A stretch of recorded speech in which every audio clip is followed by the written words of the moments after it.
case briefs, and so much more. LSDat's got what you're looking for.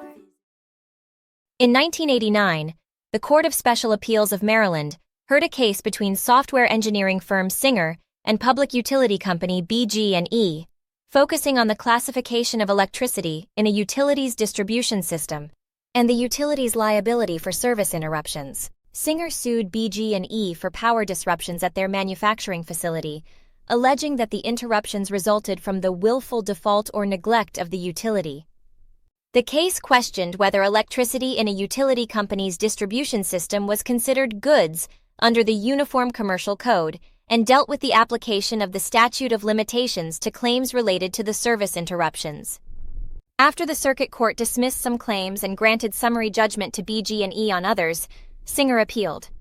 The Court of Special Appeals ruled that electricity in a utility company's system wasn't a good under Maryland's UCC until converted to usable lower voltage and entered a customer's premises. It found Singer's negligence claims valid but determined that contract action was time-barred.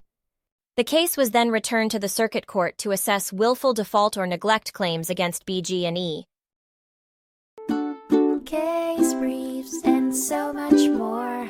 LSDat's got what you're looking for. Visit LSD.law, elevate your mind.